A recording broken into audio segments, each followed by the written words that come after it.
അതെ, നാളെ Kerala administrative service പരീക്ഷയാണ്. വേക്കൻസികൾ കുറവാണ്, കോമ്പറ്റീഷൻ നല്ല കൂടുതലാണ്. പക്ഷെ മറ്റൊരു കാര്യം കൂടെ ഇതിലുണ്ട്. മറ്റൊരു കാര്യം കുറവാണ് അതിനകത്ത്. എന്താണ്? ഇത്തരത്തിലുള്ളൊരു അവസരം, ഓപ്പർച്യൂണിറ്റി, ഒരു ലെഗസി ക്രിയേറ്റ് ചെയ്യാൻ പറ്റുന്ന ഒരു സിറ്റുവേഷൻ വളരെ അപൂർവമായിട്ടാണ് നമുക്ക് ഇത്തരം ഓപ്പർച്യൂണിറ്റീസ് കിട്ടുന്നത്. ഇത് നിങ്ങൾ മിസ് ചെയ്യുകയാണെങ്കിൽ നിങ്ങളുടെ ലൈഫിലെ വലിയൊരു നഷ്ടമായിരിക്കും. ഒന്ന് ആലോചിച്ച് നോക്കിയ ഒരു 10 years ഡൗൺ ദ ലൈൻ നിങ്ങൾ തിരിഞ്ഞു നോക്കിയിട്ടാ ഞാൻ ആ KAS പരീക്ഷ അറ്റൻഡ് ചെയ്തിരുന്നു എന്ന് പറയുന്നു. അന്ന് ആ പരീക്ഷ അറ്റൻഡ് ചെയ്തത് കൊണ്ടാണ് ഇന്നൊരു KAS ഓഫീസറായി മാറാൻ സാധിച്ചത് എന്ന് പറയുന്നു. അതൊന്ന് വിഷ്വലൈസ് ചെയ്ത് നോക്കിയേ. അപ്പൊ ഇന്നത്തെ ഈ വീഡിയോയുടെ പർപ്പസ് അതാണ്. നാളെ കേരള അഡ്മിനിസ്ട്രേറ്റീവ് സർവീസ് പരീക്ഷ എഴുതണോ വേണ്ടിയോ എന്ന് കൺഫ്യൂസ്ഡ് ആയിട്ട് കുറെ ആൾക്കാർ നിൽപ്പുണ്ട്. എഴുതണം, പക്ഷെ അതിന്റെ ഭാഗമായി നല്ല ടെൻഷൻ അടിച്ച് മോട്ടിവേഷൻ കുറഞ്ഞു നിൽക്കുന്ന ആൾക്കാരുണ്ട്. അപ്പൊ ഈ വീഡിയോ നിങ്ങൾക്ക് എല്ലാവർക്കും വേണ്ടിയുള്ളതാണ്. ടെൻഷൻ ഫ്രീ ആയി, സ്ട്രെസ് ഫ്രീ ആയി, നല്ല മോട്ടിവേറ്റഡ് ആയി നാളത്തെ എക്സാം എഴുതാൻ ഈ വീഡിയോ നിങ്ങളെ ഹെൽപ്പ് ചെയ്യും. നമുക്ക് നേരെ ടോപ്പിക്കിലേക്ക് കിടക്കാം. അതിനു മുമ്പ് എല്ലാവരെയും ഒരു പ്രാവശ്യം കൂടെ നമ്മൾ ടെലിഗ്രാം ഫാമിലിയിലേക്ക് ഇൻവൈറ്റ് ചെയ്യുകയാണ്. ടെലിഗ്രാം ഫാമിലി എന്ന് പറയുമ്പോൾ നിങ്ങൾക്ക് അറിയാം, ഫ്രീ മോക്ക് ടെസ്റ്റുകൾ ഡെയിലി നിങ്ങൾക്ക് അവിടെ ലഭിക്കും. ധാരാളം കണ്ടന്റുകൾ എക്സാമിന് നിങ്ങൾക്ക് യൂസ്ഫുൾ ആവുന്ന രീതിയിൽ അവിടെ കാണും കേട്ടോ. ചാനലിന്റെ ലിങ്ക് ഞാൻ കമന്റ് സെക്ഷനിൽ പിൻ ചെയ്തിട്ടുണ്ട്. അപ്പൊ നേരെ നമ്മുടെ ഒരു സബ്ജക്റ്റിലേക്ക് പോവുകയാണ്. നാളെ ഉള്ള എക്സാം അല്ലെ, അതിനെ സംബന്ധിച്ച് നിങ്ങളുടെ ഏറ്റവും വലിയ പേടി എന്ന് വെച്ച് കഴിഞ്ഞാൽ ഫിയർ അബൌട്ട് ഫെയിലിയർ ആണ്. നിങ്ങളുടെ ഏറ്റവും വലിയ ശത്രു, എനിമി എന്ന് പറയുന്നത് നാളത്തെ പരീക്ഷയോ അതിനുശേഷം നടക്കാൻ പോകുന്ന മെയിൻസ് എക്സാമോ ഇന്റർവ്യൂ ഒന്നുമല്ല. നിങ്ങളുടെ പ്രധാനപ്പെട്ട എനിമി ഫിയർ ഓഫ് ഫെയിലിയർ ആണ്. തോറ്റു പോകുമോ എന്നുള്ള ഭയം. ഈ പരീക്ഷ എഴുതി പൊട്ടിയ എന്ത് ചെയ്യും? അല്ലെങ്കിൽ ഈ പരീക്ഷ എഴുതി പാസ്സായെന്നിരിക്കട്ടെ, മെയിൻസ് പരീക്ഷ പൊട്ടിയാൽ എന്ത് ചെയ്യും? അത് എപ്പോഴും നമ്മുടെ മനസ്സിൽ ഡൊമിനേറ്റ് ചെയ്യുന്ന ഒരു ഫീലിംഗ് അതാണ്. നമ്മുടെ ബ്രെയിൻ എപ്പോഴും നമ്മളെ പ്രൊട്ടക്ട് ചെയ്ത് നിർത്താൻ ശ്രമിക്കുന്നതുകൊണ്ട് തന്നെ ഇത്തരം അഡ്വഞ്ചറസ് ആയിട്ടുള്ള കാര്യങ്ങൾ ചെയ്യാൻ ബ്രെയിൻ പൊതുവെ നമ്മൾ അനുവദിക്കില്ല. പക്ഷേ മോട്ടിവേറ്റഡ് ആയിട്ടുള്ള മൈൻഡിന് അതിനെ ഓവർകം ചെയ്യാൻ സാധിക്കും.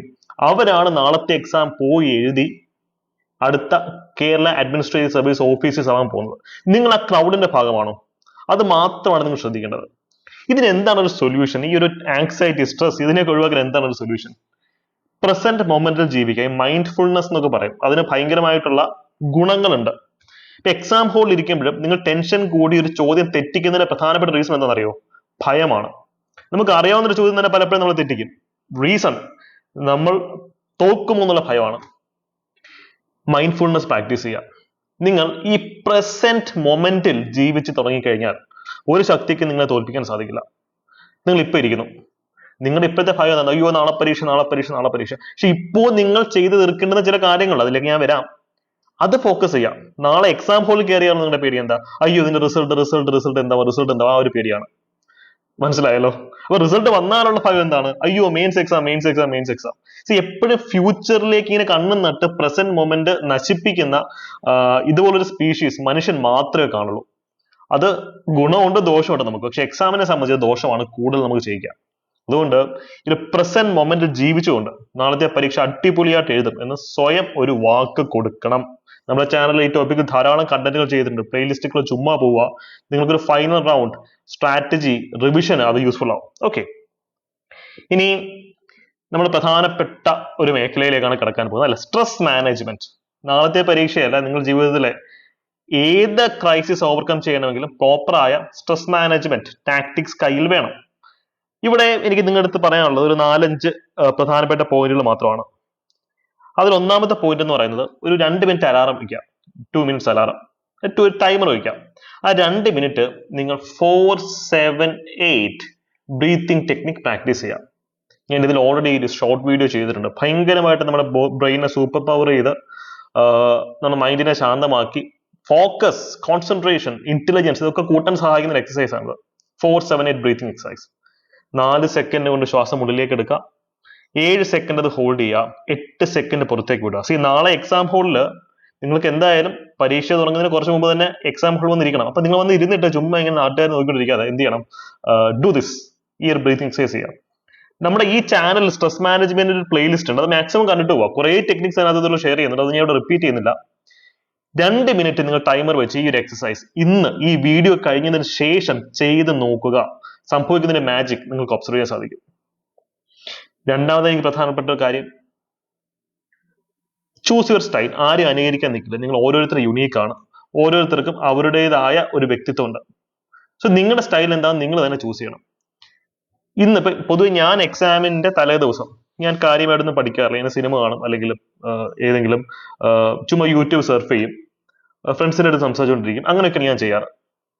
പക്ഷേ എന്റെ മറ്റുള്ള ഫ്രണ്ട്സ് ഉണ്ട്, അവര് എക്സാമിന്റെ തലേ ദിവസം എന്ത് ചെയ്യും, നന്നായിട്ട് പഠിക്കും, നന്നായിട്ട് വായിക്കും, റിവിഷൻ നടത്തും. ഞങ്ങൾ എല്ലാവരും റാങ്ക് ലിസ്റ്റിലേക്ക് എത്തിയിട്ടുണ്ട്, മനസ്സിലായോ, ടോപ്പ് റാങ്കിലേക്ക് എത്തിയിട്ടുണ്ട്. അപ്പൊ ഇതിനകത്ത് നിങ്ങൾ ഏത് സ്റ്റൈലാണ് ചൂസ് ചെയ്യുന്നത് എന്നുള്ളത് നിങ്ങളെ ഡിപ്പെൻഡ് ചെയ്തിരിക്കും, ആരെയും അനുകരിക്കരുത്. സോ നിങ്ങൾ ഇന്നത്തെ ദിവസം ഒന്നുകിൽ നിങ്ങൾക്ക് എന്ത് ചെയ്യാം, കൂളായി ഫ്രീ മൈൻഡോട് കൂടി ഇരിക്കാം. അതല്ലെങ്കിൽ ചില ആൾക്കാരുണ്ട്, പർട്ടിക്കുലർ ഗേൾസിലാണെങ്കിൽ ഞാൻ ഈ ഒരു ക്വാളിറ്റി ഉണ്ട്, അവരുടെ തലേ ദിവസം ഇരുന്ന് പഠിക്കും, അത് അവരുടെ തലച്ചോറ് ആ രീതിയിൽ വാമപ്പ് ആവും. ബോയ്സ് പൊതുവെ തലേ ദിവസം, ഞാനൊരു ജെൻഡർ സ്റ്റീരിയോടൈപ്പ് പറയുന്നതല്ല, കേസ് സ്റ്റഡിയുടെ ബേസിസിൽ തന്നെ പറയുന്നതാണ്. പക്ഷേ നിങ്ങളുടെ സ്റ്റൈൽ എന്താണെന്നുള്ളത് നിങ്ങൾ തന്നെ ചൂസ് ചെയ്ത് ഡിസിഷൻ എടുക്കുക. ഞാൻ ഈ പറയുന്ന കാര്യങ്ങൾ ഒരിക്കലും ബയാസ് ആയിട്ട് എടുക്കരുത്. നിങ്ങൾ ചിലപ്പം എന്റെ ഫ്രണ്ട്, അദ്ദേഹം സിവിൽ സർവീസ് ക്ലിയർ ചെയ്ത്, അദ്ദേഹം തലേന്ന് നന്നായിട്ട് പഠിക്കുന്ന കൂട്ടത്തിലാണ്. സോ നിങ്ങളുടെ സ്റ്റൈൽ നിങ്ങൾക്ക് മാത്രമേ അറിയുള്ളൂ. No one can help you on that context. അത് കൃത്യമായിട്ടും ഒന്ന് ഇംപ്ലിമെന്റ് ചെയ്യാൻ ശ്രമിക്കാം. സ്ട്രെസ് മാനേജ്മെന്റിനായിക്കോട്ടെ, മറ്റേത് ഡയമെൻഷൻ ആണെങ്കിലും ഏറ്റവും പ്രധാനപ്പെട്ട, അല്ലെങ്കിൽ മൂന്നാമതായി എനിക്ക് പറയാനുള്ള ഒരു കാര്യം വിഷ്വലൈസേഷൻ തന്നെയാണ്. എക്സാം ഹോളിൽ ഇരിക്കുമ്പോൾ നിങ്ങൾ സ്ട്രെസ് ഫ്രീ ആയിട്ട് എക്സാം എഴുതുന്നതായിട്ട് വിഷ്വലൈസ് ചെയ്യുക. ഇതിനൊരു മാക്സിമം ഒരു 40 to 45 സെക്കൻഡ്സ് ഒക്കെ മതി. പവർഫുൾ ആണ്, വളരെ പവർഫുൾ ആണ്. അതേ സമയത്ത് ടെൻഷൻ അടിച്ച് പരീക്ഷ എഴുതുന്നതായിട്ടാണ് നമ്മൾ കൂടുതലും ചിന്തിച്ചുകൊണ്ടിരിക്കുന്നത്. ആ ചിന്തയാണ് നമ്മുടെ പരീക്ഷ കുളമാക്കുന്നത്. Don't do that. നിങ്ങൾ എന്ത് ചെയ്യുക, ഏറ്റവും പോസിറ്റീവ് ആയിട്ടുള്ള കാര്യങ്ങൾ മാത്രം വിഷ്വലൈസ് ചെയ്ത് മുന്നോട്ട് പോവുക. എന്തായാലും എക്സാം ഹോളിൽ കയറുന്നതിന് മുമ്പ് നാലാമതായി എനിക്ക് പറയാനുള്ള ഒരു കാര്യം, നിങ്ങൾ ചെയ്യണം, ചെയ്തിരിക്കണം, ബ്രെയിൻ വാമപ്പ് ചെയ്യണം. അതായത് നമ്മുടെ തലച്ചോറ് ഒരു മടിയനാണ്, നമ്മളെ കൊണ്ട് അധികം പണിയെടുപ്പിക്കാതിരിക്കുക, നമ്മൾ എനർജി എങ്ങനെ കൺസർവ് ചെയ്യാനാണ് തലച്ചോറിന്റെ പ്രധാനപ്പെട്ട ഉദ്ദേശം. പക്ഷേ എക്സാമിന് നമുക്ക് നന്നായിട്ട് പെർഫോം ചെയ്യാൻ വേണം, നമ്മൾ പവർ സേവിങ് മോഡിൽ ഇരുന്നിട്ട് കാര്യമില്ലല്ലോ. സോ എക്സാം ഹോളിൽ കയറുന്നതിന് മുമ്പ് തന്നെ ഒരു മാക്സ് ഒരു 10 ചോദ്യങ്ങൾ ഓൾറെഡി നിങ്ങൾ ചെയ്ത് നോക്കിയിട്ടുള്ള ചോദ്യങ്ങൾ തന്നെ ചെയ്ത് നോക്കാം. ജിക്ക് ഒരു 10 ചോദ്യങ്ങൾ ചെയ്ത് നോക്കുക.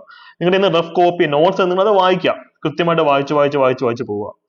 അത് നിങ്ങൾ തലച്ചോറിന് വാമപ്പ് ചെയ്യാൻ സഹായിക്കും. ഇത് ചെയ്തിട്ട് വേണം നമ്മൾ എന്ത് ചെയ്യാൻ, എക്സാം ഹോളിലേക്ക് കയറാൻ. അപ്പൊ നമ്മുടെ തലച്ചോറിന് അറിയാം, യെസ് എന്തോ നടക്കാൻ പോവാണ്, പരീക്ഷ എന്തോ നടക്കാൻ പോവാണ്, ബ്രില്യൻ്റ് ആയിട്ട് ഇരിക്കണം, അലേർട്ട് ആയിട്ട് തലച്ചോറിന് ഒരു സിഗ്നൽ ഇട്ട് ഒരു ബ്രെയിൻ വാമപ്പ് നടത്തിയതിനു ശേഷം മാത്രമേ നിങ്ങൾ എക്സാം ഹോളിൽ കാലെടുത്ത് വെക്കാവൂ. Okay, yes. സ്ട്രെസ് മാനേജ്മെന്റിന് ഇത് മതി. നമുക്ക് നല്ല രീതിയിൽ നിങ്ങളുടെ സ്ട്രെസ് മാനേജ്മെന്റ് അടിപൊളിയാക്കാൻ പറ്റും. ഈ സ്ട്രെസ് മാനേജ്മെന്റ് അടിപൊളിയാക്കിയുള്ള ഗുണം എന്താ, നമുക്ക് നല്ല രീതിയിൽ സ്മാർട്ട് വർക്ക് ചെയ്യാൻ പറ്റും. അറിയാവുന്ന ചോദ്യങ്ങൾ വന്നാൽ നമ്മൾ ആൻസർ ചെയ്യും, ശരി ഉത്തരം കിട്ടും, പിന്നെ ബബിൾ ചെയ്യുന്നത് മാറിപ്പോകത്തില്ല. അറിയാത്ത ചോദ്യങ്ങൾ വന്നാലോ നമ്മൾ elimination techniques, smart techniques use ചെയ്യും. ഇതിന് ഒരു രക്ഷയും ഇല്ലാത്ത ചോദ്യങ്ങൾ വരുന്നെങ്കിൽ മാത്രം നിങ്ങൾ എന്ത് ചെയ്യും, അത് സ്കിപ്പ് ചെയ്യും. പക്ഷേ ഒരു പോരാളിയുടെ മൈൻഡ് സെറ്റ് തന്നെ പോകണം. 50-50 വരെയെങ്കിലും എലിമിനേറ്റ് ചെയ്യാൻ പറ്റുന്നെങ്കിൽ നിങ്ങൾ അത് മാർക്ക് ചെയ്യണമെന്നാണ് എന്റെ അഭിപ്രായം. അത് മാത്തമാറ്റിക്കൽ പ്രോബിലിറ്റി മാത്രമാണ്, പ്രോബിലിറ്റി തിയറിയാണ്. പക്ഷേ ഒരു ചോദ്യത്തിന് ലെങ്ത് കൂടിപ്പോയി, അല്ലെങ്കിൽ ഒരു ചോദ്യം പെട്ടെന്ന് വായിച്ചപ്പോൾ പ്രശ്നമാണെന്ന് തോന്നി, സ്കിപ്പ് ചെയ്യാൻ നിൽക്കരുത്. അതുകൊണ്ട് തന്നെ ഞാൻ കഴിഞ്ഞ ഡിഗ്രി ലെവൽ പ്രിലിംസിന്റെ ഫസ്റ്റ് സ്റ്റേജിൽ ചെയ്ത ഈ ഒരു വീഡിയോ മസ്റ്റ് ആയിട്ട് കണ്ടിട്ട് പോവുക. ഇത് ഓൾറെഡി കണ്ടിട്ടുള്ളവരാണെങ്കിൽ ഒരാവർത്തി കൂടെ കാണുക. ബ്രെയിൻ വാമപ്പ് ചെയ്ത് നിങ്ങളെ സഹായിക്കും. ചിലപ്പോൾ ഘടാൽഘടിയൻ ചോദ്യങ്ങളൊക്കെ വരുമ്പോൾ അത് നമുക്ക് ഈസി ആയിട്ട് ടാക്കിൾ ചെയ്യാൻ പറ്റും. കറക്കിക്കുത്തൽ എന്നൊക്കെ പറയുന്ന പോലെ എലിമിനേഷൻ ടെക്നിക്സ് ഇന്റലക്ച്വലോടെ നമുക്ക് കറക്കിക്കുത്താൻ പറ്റും. ജസ്റ്റ് ഒന്ന് കണ്ടു നോക്കാം, അപ്പൊ നിങ്ങൾക്ക് അതിന്റെ അപ്രോച്ച് മനസ്സിലാവും. നമുക്ക് കഴിഞ്ഞ കേസിൽ ഒന്നുണ്ട് ചോദ്യങ്ങൾ ഞാൻ മറ്റു പല വീഡിയോസും ഡിസ്കസ് ചെയ്തിട്ടുള്ളതാണ്, എന്നാൽ ഞാൻ ഒന്നുകൂടെ ഡിസ്കസ് ചെയ്ത് തരാം. ഈ ചോദ്യം എന്താണ്, കേരളത്തിലെ കാസ്റ്റ് സിസ്റ്റം, ജാതി വ്യവസ്ഥയെ സംബന്ധിക്കുന്ന ശരിയായ സ്റ്റേറ്റ്മെന്റ് എന്താണെന്ന ചോദ്യം. എല്ലാവർക്കും അറിയാം ചാന്നാർ അജിറ്റേഷൻ ഒരു കാസ്റ്റ് മൂവ്മെന്റ് ആയിരുന്നു എന്നറിയാം. പോട്ടെ, കേരള ഹിസ്റ്ററി പഠിച്ചിട്ടില്ലെങ്കിലും ഒരു കാസ്റ്റിന്റെ പേരിലുള്ള അജിറ്റേഷൻ അതൊരു കാസ്റ്റ് മൂവ്മെന്റ് ആണെന്നുള്ളത് വെറും കോമൺ സെൻസ് ആണ്. സോ തേർഡ് സ്റ്റേറ്റ്മെന്റ് കറക്റ്റ് ആണ്. അപ്പൊ തേർഡ് സ്റ്റേറ്റ്മെന്റ് രണ്ട് ഓപ്ഷൻ സിയും ഡിയും മാത്രമേ ഉള്ളൂ. അപ്പൊ 1 ഓട്ടോമാറ്റിക്കായി കറക്റ്റ് ആയേ പറ്റൂ. നെക്സ്റ്റ് ഡൗട്ട് 2 ഉണ്ടോ ഇല്ലയോ എന്നുള്ളത് മാത്രമാണ്. ഈ കറക്കിക്കുത്തിന്റെ ആ ഒരു ബ്യൂട്ടി നിങ്ങൾക്ക് മനസ്സിലായോ?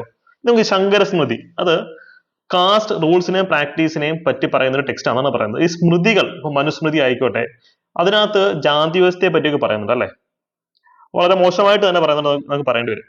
അതുകൊണ്ടാണ് അംബേദ്കർ മനുസ്മൃതിയെ കത്തിക്കണം എന്ന് പറഞ്ഞത് അല്ലെ.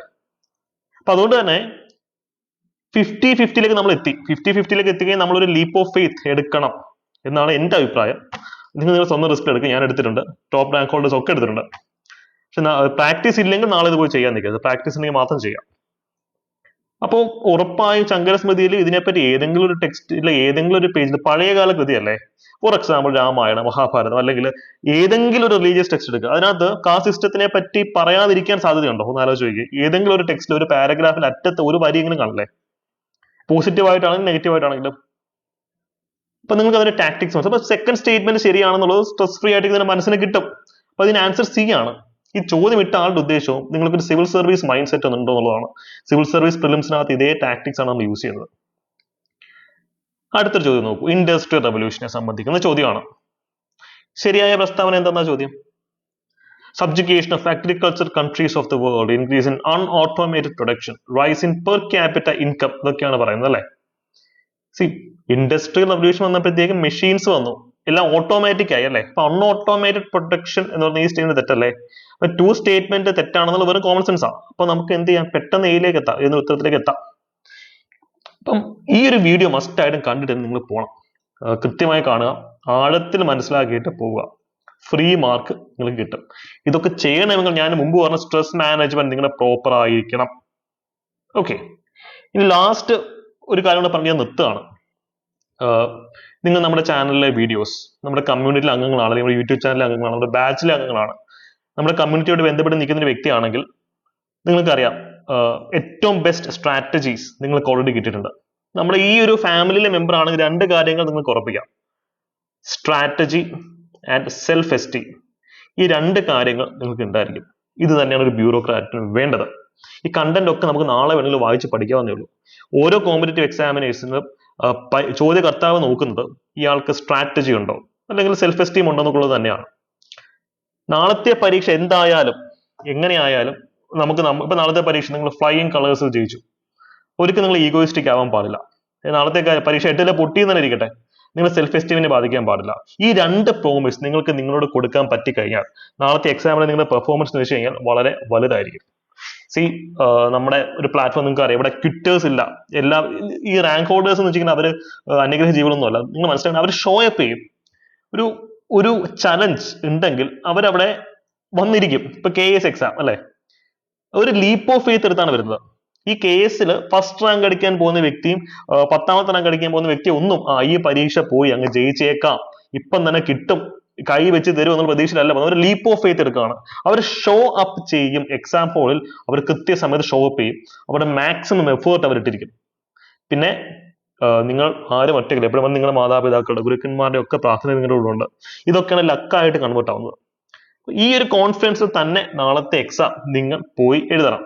ഇതിനോടൊപ്പം വീഡിയോ അവസാനിക്കുന്നതിന് മികച്ച നിങ്ങൾക്ക് പറയാനുള്ള ഒരു കാര്യം മാത്രമാണ്, push the competition 4-7-8 breathing exercise ഇപ്പോൾ തന്നെ ചെയ്ത് നോക്കുക. അതിനോടൊപ്പം ഐ വിൽ എന്ന് കമന്റ് സെക്ഷനിൽ അഫേം ചെയ്യുക. നിങ്ങളൊരു ബുക്കും പേപ്പർ എടുത്ത് അതിനകത്ത് ഐ വിൽ എന്നൊരു 10 പ്രാവശ്യം എഴുതിയാൽ മതി. എന്താണ് നിങ്ങൾ ചെയ്യാൻ പോകുന്നത്? You will crack the exam. അതുകൊണ്ട് ആ ഐ വിൽ, ഞാൻ ചെയ്തിരിക്കും എന്നുള്ള ആ ഒരു അബ്സ്ട്രാക്ട് വേർഡ് നിങ്ങൾ ഇപ്പോൾ തന്നെ അഫേം ചെയ്യുക. കമന്റ് സെക്ഷനിൽ എഴുതുക. അതല്ലെങ്കിൽ നിങ്ങളൊരു വെള്ള പേപ്പർ എഴുതുന്ന സംഘം ഇഷ്ടം അതിൽ എഴുതുക. And go and get it. നാളത്തെ പരീക്ഷ എല്ലാവരും പോയി അറ്റൻഡ് ചെയ്യണം. ഇതുപോലൊരു അവസരം ഒരിക്കലും ഇനി കിട്ടില്ല, അത്രയും പറയാനുള്ളൂ. പലരും ഏജ് ഓവർ ആയിട്ടിരിക്കുകയാണ്, മറ്റു പല ഫാക്ടേഴ്സും ഉണ്ട്. നാളത്തെ ചോദ്യപേപ്പർ ആയിരിക്കില്ല അടുത്ത KS പരീക്ഷ ചോദ്യപേപ്പർ. നാളത്തെ ചോദ്യപരീക്ഷ എളുപ്പമായിരിക്കാം. പല ഫാക്ടേഴ്സ് വരും, നമുക്കതെല്ലാം മുൻകൂട്ടി പ്രെഡിക്റ്റ് ചെയ്യാൻ ഒക്കില്ല. ഇതുപോലൊരു അവസരം ഇനി കിട്ടില്ല എന്നുള്ള പെർസ്പെക്റ്റീവ്. അതിന് ഓരോ ദിവസവും ഓരോ അവസരമാണ്. പോയാ നാളത്തെ എക്സാം ക്രാക്ക് ചെയ്യാം. ഐ വിൽ എന്ന് കമന്റ് ചെയ്യാം. All the best.